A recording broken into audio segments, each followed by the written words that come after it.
Mae rhywbeth yn digwydd. Rhywbeth y mae angen i ni gyd ymwneud â fe, ond mae'n fynydd mawr i ddringo.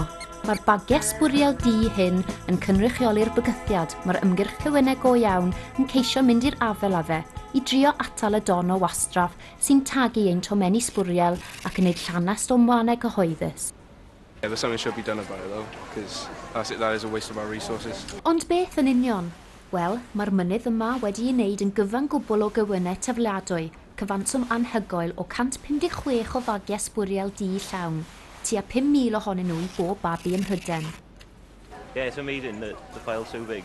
Mae cewynau tafliadwy yn ffurfio o leiaf 400 o holl wastraff cartrefi, ond mae yna ddewis arall a allai greu newid go iawn.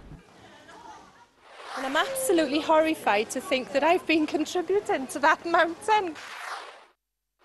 I don't think many people think about it. When you see it in that form, it brings it home, doesn't it? You do realise. Something I've been meaning to do, but I really feel guilty for not getting around to do it. I think you've got to, I mean, in order to sort of preserve the environment for the future generation. Should be looking for other alternatives, and the terry nappies are working well for us. We've been doing them for 18 months and no problems at all. Yma yn ysbyty dyfnaint a Chaerwysg, maen nhw wedi bod yn ei wneud ers 1999 gyda chymorth ariannol gan y cyngor. We use real nappies because we're worried about the environment. We don't want to have any more waste than we can possibly have. A hospital generates a lot of waste, and by using real nappies, that will reduce some of the waste. We put one real nappy into each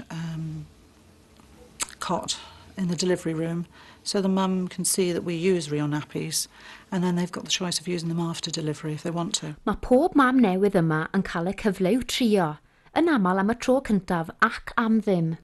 We'll definitely consider using them. We've used disposable ones in the past, and they haven't always been as user-friendly as they might have been. They leak sometimes, and they're also quite expensive.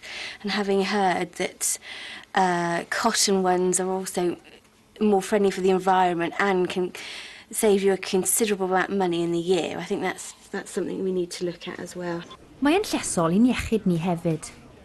The way a baby holds its hips is supposed to be an advantage of using a real nappy, because with disposable nappies, they're very slim nappies. They're on the television, they're saying how easy it is to walk, but babies need to hold their hips at an angle. Sdim angen argyhoeddi'r mamau sy'n dod i'r cylchwarae hyn o fanteision ail ddefnyddio cewynau. I use real nappies because of environmental reasons. Our waste tips are already overflowing. Because of the chemicals that go into disposables as well. I use real nappies because I'm hoping it should be easier to potty train. They can be quite fashionable, and I like showing them off. Roy is my second boy, so I can reuse them again. I use real nappies because they are cheaper and they look better. A mae yna ddigon o le i frolio. Un o'r geiriau allweddol yw lliw ac un arall yw cyfleistra. Mae cewynau golchadwy heddi'n gyflym ac yn hawdd ei newid. Mae poppers a velcro wedi cymryd lle'r hen biniau cau. Mae cost yn ffactor arall cyn lled â 135 pint am bopeth. Yn y byd chwaraeon, os ych chi am lwyddo gyda'r bêl, rhaid cael y kit cywir i roi hyder i chi. Dyna pam mae'r boss yn mynnu cael cewynau cotwm ail ddefnydd. Gyfforddus a steilus i fi, rhatach iddi hi, a'r un mor hawdd i'w ddefnyddio. Ewch i'r afel, mae unrhyw beth arall yn wastraff pur. Yn sicr, gwastraff arian yw unrhyw beth arall. Gallai defnyddio cewynau golchadwy yn lle rhai tafliadwy arbed i fyny at 500 pint i deulu un plentyn, mwy gyda gael neu drydydd plentyn. A gyda dim ond y lein yr pedradwy yn mynd i'r bin, gallai'r un teulu dorri gwastraff cartref mewn hanner. Mae'r gweddill yn mynd i mewn i'r peiriant golchi, ar y lein ac yn ôl ar y babi. Oni bai wrth gwrs fod hyd yn oed hynny'n swnio ychydig bach fel gormod o waith caled. Yn yr achos yna, mae help ar gael gan gwmnïau fel gwasanaeth y Gentle Touch Laundry. The benefits of the service are that people can actually use cotton nappies with all the convenience that disposables offer. So they can have collection and delivery service direct to their door. They haven't got to go out shopping for nappies. They have them delivered straight to them. And also then they get all the environmental and health benefits of using cotton nappies.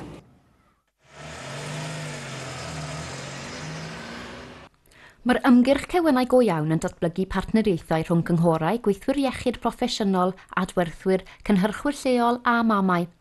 A mae gweithgareddau hyrwyddo yn amrywio o ddosbarthu taflenni, wneud cyflwyniadau mewn grwpiau cyn-geni dosbarthiadau magu plant a meithrinfeydd, i osod sondynau yn y stryd sy'n denu sylw'r cyhoedd a'r cyfryngau. Mae'r gair ar led. Mae gweithwyr proffesiynol a'r cyhoedd yn dechrau ymateb. Partnerships coming together, that's the councils, the health sector and the companies. So mums are given a real informed choice. There's a real nappy week every year, and I think we should really go overboard on using real nappies and being on the television. You need to keep it sustained. Basically, it's something our children are, facing the problem with now, and they'll inherit it in the future. And we don't know the long-term effects as well, because nobody does with environmental stuff. And I just think it's a problem that needs to be dealt with now.